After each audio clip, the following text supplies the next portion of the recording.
रांची झारखंड आंदोलनकारी संघर्ष मोर्चा के द्वारा अपने कई मांगों को लेकर रांची के मोरहाबादी मैदान में गांधी प्रतिमा के समक्ष एकजुट होकर भिक्षाटन के लिए सड़कों पर उतरे। सरकार विरोधी नारे लगाए और सरकार से आंदोलनकारी के पेंशन और मकान की मांग को लेकर आवाज उठाई।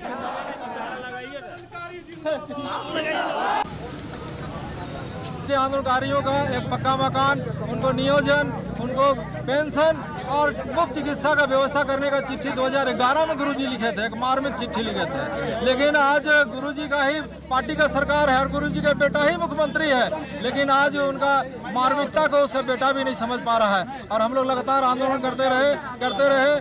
जो झारखंड आंदोलन में हम लोग घर व्यापार सब छोड़े और छोड़ने के बाद क्या हुआ कि आज हम लोग का सब हास्पद स्थिति हो गया। आज भी हमें यहाँ पर कोई पेंशन की व्यवस्था नहीं है, कोई इलाज का व्यवस्था नहीं है, व्यवस्थाओं का लाभ देने की व्यवस्था नहीं है, पहचान और सम्मान का भी व्यवस्था